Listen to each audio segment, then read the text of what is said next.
Hello beautiful soul! Welcome back to my channel. This is Mei Chang Ame from Japan, Kabayan. Cancer, this reading is for you. September 1 to September 7, 2024. Maraming salamat muna sa aking subscriber, new subscriber, at sa mga bagong pasok yan. Welcome na welcome kayo sa bahay ni Ate Aimee. Salamat din sa mga nagpa-personal reading. Kung gusto ko na personal reading at energy nyo lang talaga ang gusto nyo makuha natin. All the details po isa sa baba po ng video na ito. This is a general reading, Kabayan Cancer. Kunin mo lang sa'yo at itapo lang hindi naman para sa'yo. Maaring vice versa. No, maari din ito is nangyayari or mangyayari pa lang. Use your own intuition. Lawakan natin ang ating isipan. Kung hindi ito magpipit sa'yo, huwag mong ipilit.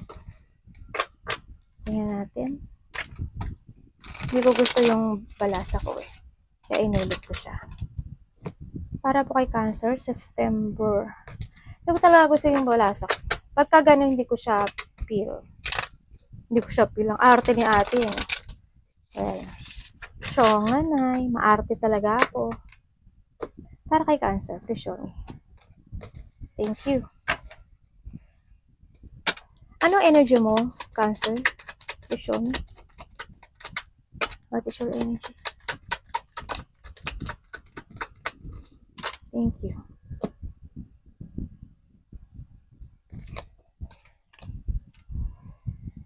Okay, ang energy mo,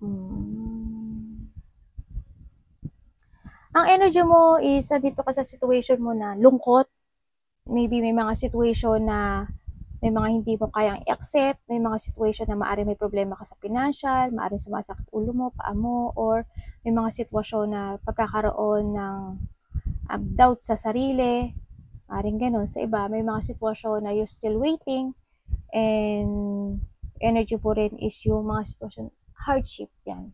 Nagkakaroon ka ng hardship, struggle, and you're feeling abandoned and you're feeling alone. Maari may sitwasyon na reject ka or mga sitwasyon nag-abandonan sa'yo o inabandonahan mo. Parang nag-iisa ka, actually. Energy mo parang you feel alone. Andun yung lungkot. Actually, andun yung hardship, andun yung pag-iisip ng negativity, andun yung sitwasyon na doubting. This is a decision making also. Yan. If you don't know how to proceed pa. Parang nag-post ka for a while or maybe you're discovering something. May baka may piniprepare ka. You're planning to something actually. Then dito sa nakita ko dito. Or you need to plan very carefully. Sa ngayon may doubt kasi. Sa ngayon waiting. You don't know how to proceed. Yun nga. Kung mag-action ka o hindi, stay or go, ganyan. May mga path. There's a path na nasa sa'yo mga kamay. Kumbaga, sinasabi dito na hindi ka nag-iisa. And wag mong isipin na you are alone, no, sa laban. Kasi may pwede namang mga tao na sa paligid mo na you trusted person na pwedeng tumulong sa mga hirap na dinaranas mo. Anong parating sa'yo? Cancer, anong parating kay Cancer? Please show me. Anong parating kay Cancer? Thank you, ang dami. Communication. May parating sa'yo. Maaring may susuporta sa'yo or maybe you will support. May susuportahan ka sigurong tao. And syempre, andito rin yung parating sa'yo is yung pagkakaroon ng mga bagong plano, patient, pagiging matatag, decision making, clarity, and sa mga desisyon. No, pagiging totoo. Yan, parating sa'yo. Maging totoo ka daw sa sarili mo, magpakatatag ka. Yun nga, communication again, sa iba, yung kanina ko pa sinasabi, communication pero tsaka pagtingin sa katotohanan. Kailangan mo kasing harapin yung takot mo. Kailangan mong magdesisyon. Kailangan mong kontrolin yung sarili mo. And pagpapasya, as in pagpapasya. Kasi nakita ko dito, mahahang ka. Kailangan mo ma-enlighten dito.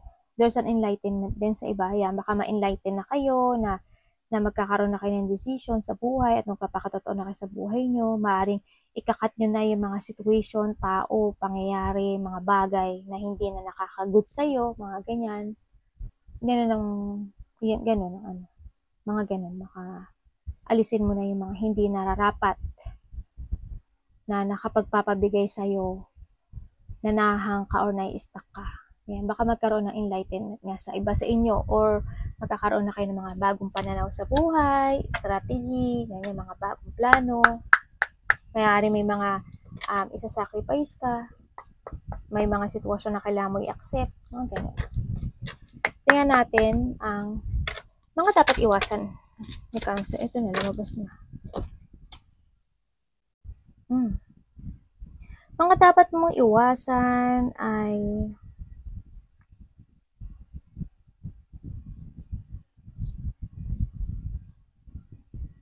tingnan natin. Bakit po?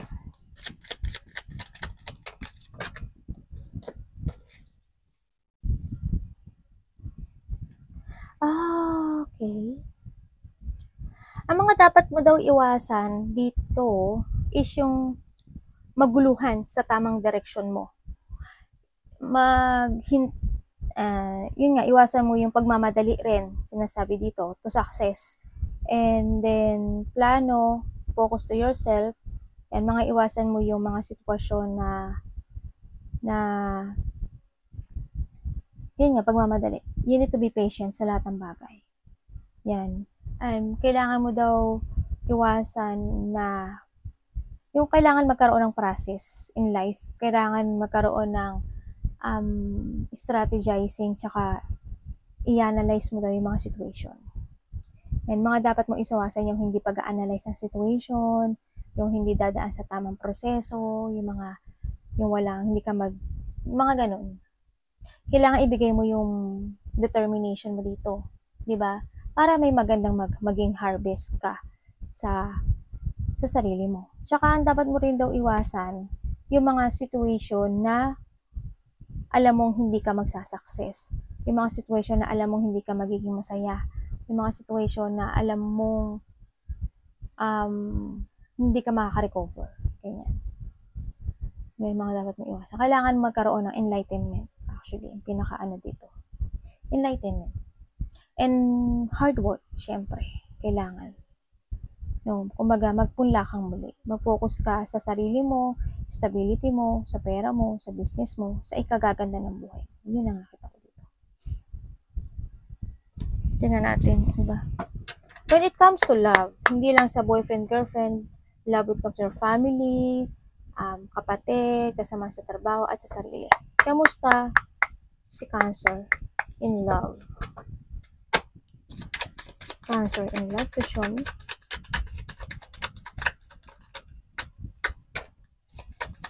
Thank you. Ay. Cancer in love. Ayun nga, nakita ko sa'yo dito na may mga regret at may mga pagsisisi. Ako nakita. Handito yung lungkot eh. Actually, handito yung lungkot kasi why? May mga tao or may situation na naloko ka.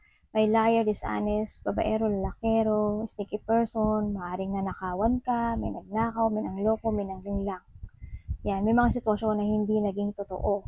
May mga sitwasyon na tumapon, may mga sitwasyon na pagsisisi, may mga sitwasyon na something lost or nagkaroon ng pagpapabaya, napabayaan, sitwasyon na na-disappoint ka, mga sitwasyon na nagkaroon ng mga sadness, loneliness, mga ganyan.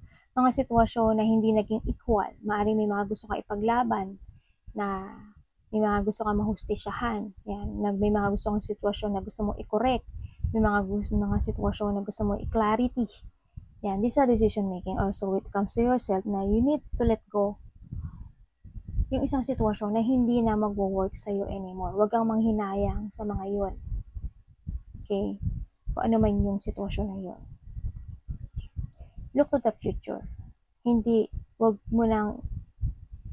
kang malungkot dahil sa may nawala, natapon, nasayang. Ganyan. Ang isipin mo ngayon is yung future. Yung ikabubuti mo.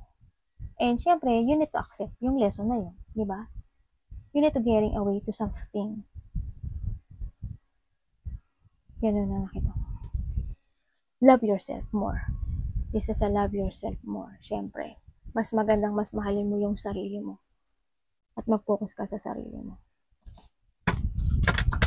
Tingnan natin, universe, ano pong advice nyo kay Cancer? Please show me. What is advice para kay Cancer? Advice po kay Cancer. Thank you, ang daming advice sa universe.